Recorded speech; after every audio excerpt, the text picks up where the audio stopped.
Hey, how's it going? How's everybody doing? Just still on vacation, staycation, I guess you could say, because I haven't really gone anywhere except for bike riding and the usual stuff like that. But just wanted to talk about a couple of what I call a specific movie collection I have. Um, the movies are not affiliated with each other. They're not part of a formal set you'd buy in the store. They're just a bunch of movies. I know there's more, but these are the ones that I remember the most specifically in terms of why this collection I put together exists. And I call it the Melling Collection. Sorry about that, because when I was a kid, I need a drink, delicious beverage. But when I was a kid, there was a family friend. His last name was Melling. I'm not going to name drop his first name, but his name was Melling, and we used to go there. Not just us, but other, my aunt, my uncle, and a few other people would go there and watch movies. And I was the oldest kid, and all the other kids were like a lot younger, so they'd all play together. So I'd sit and watch the movies with them. And then I'm also like, like I'm a cinephile, obviously. So these are just some of the movies that actually sort of got me interested in movies and not filmmaking. Obviously, I didn't go that route, which I kind of wish I at least tried, but I just didn't know how. I guess I don't know. Excuses. But anyway, these are movies I call the Melling Collection, and they're completely. They're not none of them are really alike except for a couple of them, but generally speaking, they're just movies that have memories for me and stuff from those days, and that I also really like. There was a few movies too that I'd watched there that I didn't really care for, so I don't even really remember what they are. They're not in any particular order. I'm just going to start. I just grabbed the stack, and with the exception of the last two, because they're the first ones I pulled off the shelf, that are two of my favorites. I'll start at the top, and this one here is Midnight Express. This is an excellent movie. It's I'm all phlegmy for some reason, but it's what's the word I'm looking for? Like I'm gonna say biographical, but not really. What's the word for it? I'll remember it after. And I got a little cat that's about to knock over my camera. But anyway, but it's based on a true story, obviously.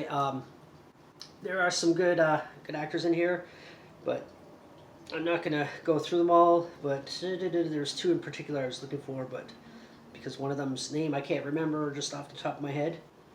But I'm not even gonna sit here and dig through all that trying to find it, but it is an excellent movie.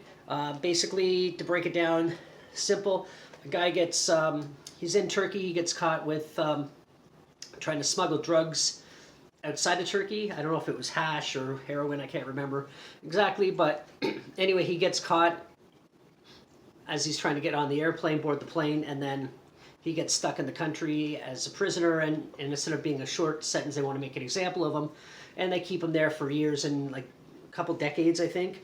And it's kind of like what's going on, and it's based on a true story and biopic. That's the word I was looking for. It's a biopic, so it's not an actual documentary, of course, but definitely worth checking out.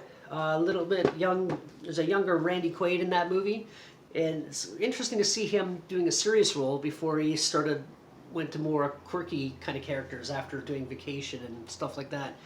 And then eventually going completely out of his mind on YouTube. And you should check out his videos because some of them are actually kind of interesting. But that's its whole other story. But he was an amazing actor. So this movie shows his range as opposed to just you think of him as from the Vacation movies and Independence Day, and then you see him in this more serious role, and you're like, wow, this man can act. So yeah, definitely check that out. Next one I got is the first remake of King Kong from 1976 with Jeff Bridges. Sorry, my mouth is really dry. I don't know, I'm really pasty tasting. And no, I'm not even hungover. I'll be hungover in 2 days from now because I'm going to go bike riding and having some beers tomorrow. But yeah, Jeff Bridges, Jessica Lange, I think that was her first role. And yeah, Charles Grodin, that's the other name I was looking for. But this it's a pretty good remake. Rick Baker did a lot of the work. It's the whole Godzilla sort of style, man in a suit going around causing havoc, but it's still really well done. the animatronics here and there. Some of it's a little bit silly at parts, but it's a movie about a giant gorilla, so it's not like today where they have to make every single movie completely serious, even though 20 years earlier that would have been a fun movie that would have been silly and more fun to watch. But though I do like Peter Jackson's version, it's just very long, too many throwaway characters, and tons of unneeded filler, just to make the movie 14 hours long or something, like three and something hours long. Like it's almost a mini series. But anyway, I do really like this movie. And interestingly, the original cover did not look like this. I know I talked about King Kong in a couple videos in the past, but the original poster, the original King Kong took place at the Empire State Building, which I think I'm assuming was the tallest building in New York at the time. And then, of course, World Trade Center was made in the 70s, so they used that in this film, in this film as the climactic scene. What the hell is wrong with me?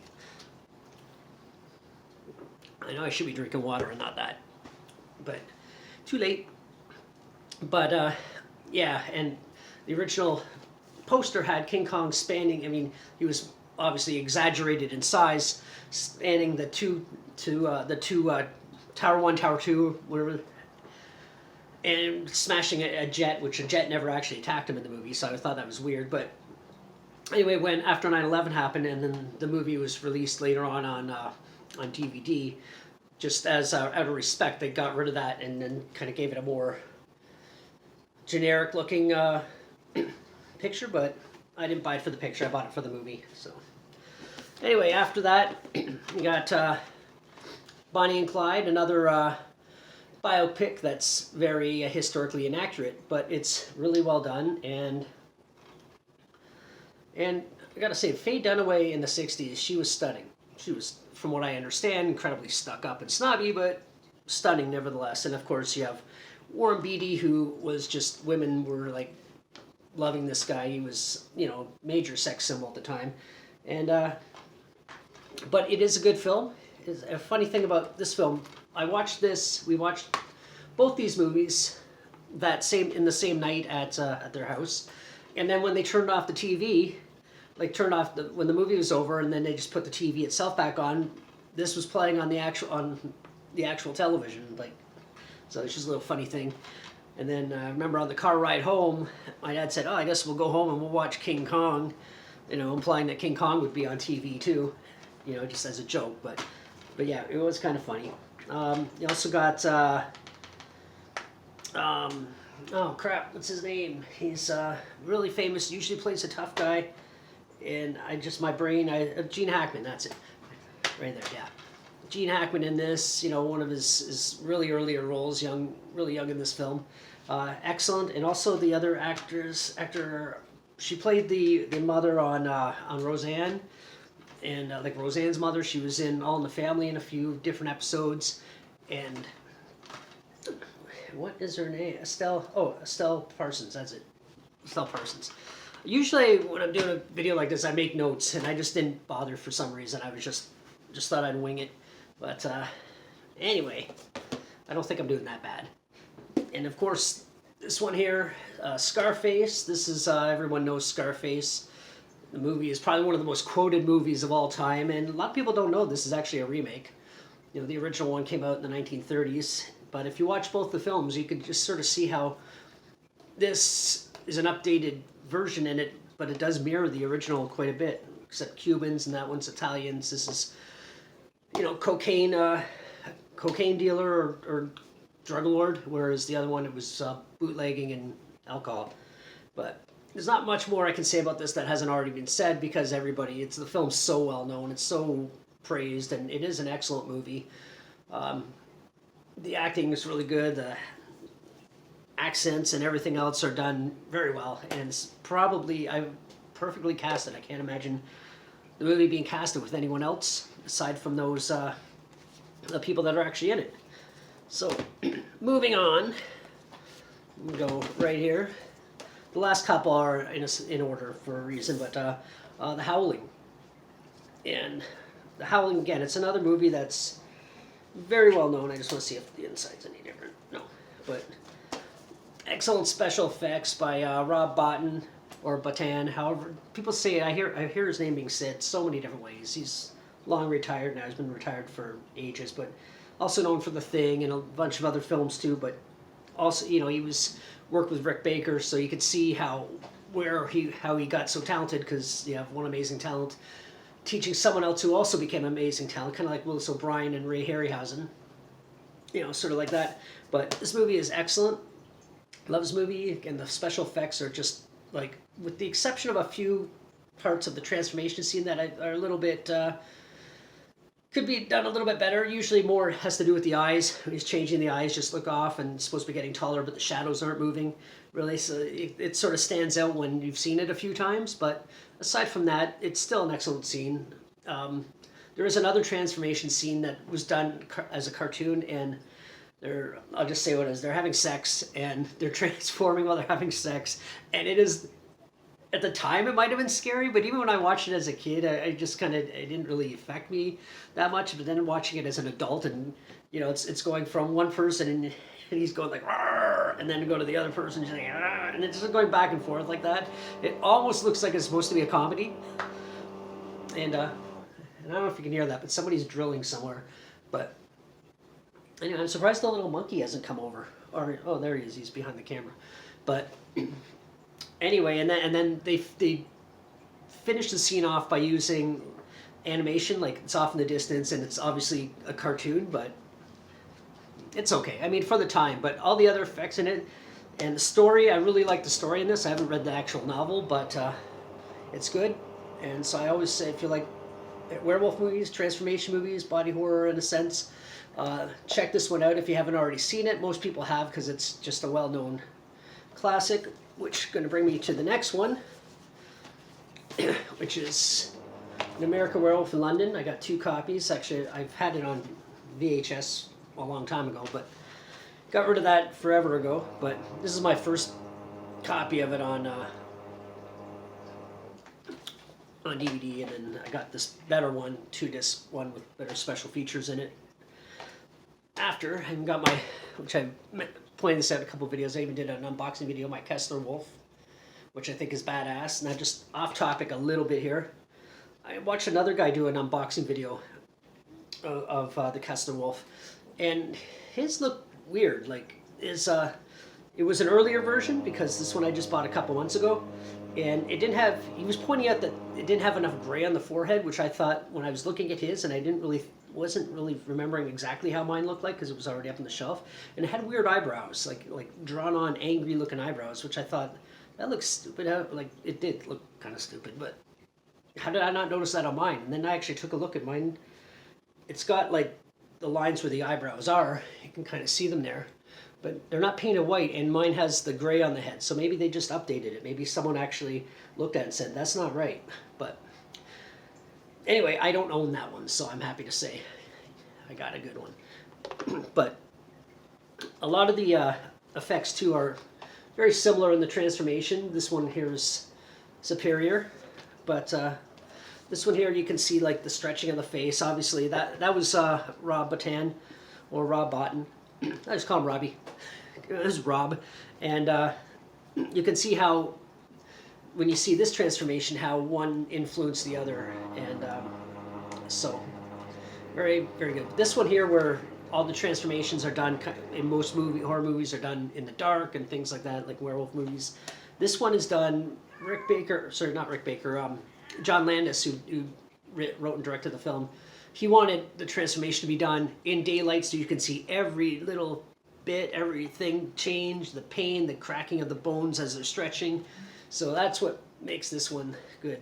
But what I will say is that this is the story I like better than this, because even though this is an excellent movie, it's one of my favorites, and I actually do like this movie better, I think the story in this one's a little bit better. This one's just sort of like, it's almost a generic story thrown in a werewolf horror movie sort of thing, like comparing it to like Titanic. You got 2 people from different backgrounds, different personalities, meeting under strange circumstances, fall in love, have sex, and tragic ending, right?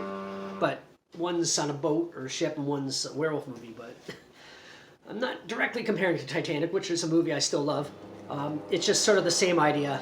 It's just like a love story thrown in a very specific setting, in its own sort of unique sort of setting.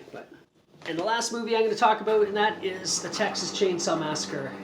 And people who know, where is that fucking drilling coming from? Holy shit. I mean, I don't care. You're allowed to make a bit of noise. It's early still. But why now? I'm doing something.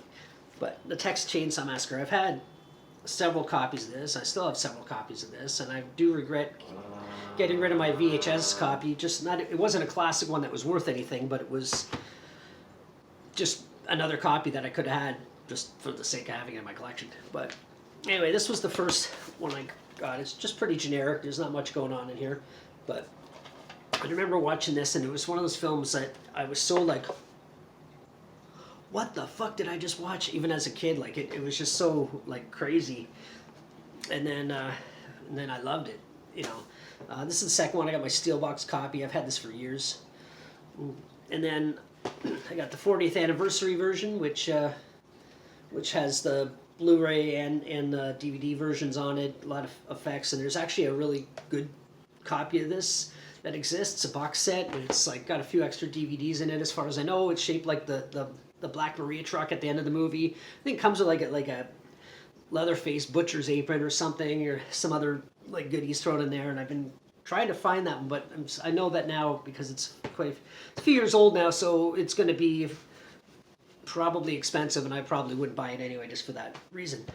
But interesting too is how Tobe Hooper got the idea for the Leatherface character anyway, or maybe the whole story in general. The furniture made out of human remains, bones, skins, and everything else was, of course, most people know the serial killer Ed Gein from the 1940s. I think it was the 1940s. And, you know, he grave robbed, murdered people, and wore their skins and stuff. So that's where he got the idea for all the furniture made out of remains and skins and bones and all the other stuff. And Leatherface wearing the masks, because Ed Gein would wear he had a torso of a woman that he dug up or killed. I don't know which happened, how she came into his possession, so to speak, and would wear it like a kind of like a shirt, I guess. But anyway, my nose is running. But that's where he got the idea for the character, and then how he got the idea for the chainsaw itself was he was in the store around Christmas time. It was crazy, and they had a chainsaw display. Now, a modern store, that would be all chained up and locked, and you wouldn't be able to get to it. But, you know, chainsaws were there. You could have taken one, started it, and, you know, he's thinking if he just cut through all the people to get them out of the way, you know, that's where he got the idea of, you know, Leatherface chasing around with the chainsaw. Now, anyone that sees this movie, that has seen this movie, it is an excellent film. It's pretty tame in a lot of ways. It's got a lot of good jump scares, and it's very psychologically scary. The massacre part doesn't really come into play that much because there isn't a high body count, and there's minimal blood. And some of the blood, one scene, the blood is actually real blood, and that's the Sally character, where Leatherface cuts her finger, but Gunnar Hansen's getting annoyed because the prop knife wasn't working. The fake blood wouldn't squirt out because they had to keep trying it again. So he just cut her finger for real without telling her. So when she's all panicky, she's actually like, "Ow, you fucking cut me, you cocksucker," you know. And so she's like this, but she's all gagged, so you can't hear her being angry. But anyway, that was just a little side note. And I don't really have much more to say. That was just a few of the movies that got me into being a cinephile and how much I love film now. Check out, if you haven't seen any of these movies, I definitely fuck, what is wrong with me today? I definitely recommend seeing any of these movies. I wish I knew a little bit about editing, which I'm just too lazy to learn. Then I could cut all that crap out and this would probably be a 5-minute video. But anyway, check out these films if you haven't already seen them. And if you have already seen them, I guarantee that you're probably someone who likes them. And if you don't like them, well, I don't care. That's your business. Anyway, not much more I'm going to say or anything at all I'm going to say about this. I guess I'm going to go do some cleaning because it's a little bit messy here. And I guess until the next one, be safe. Bye.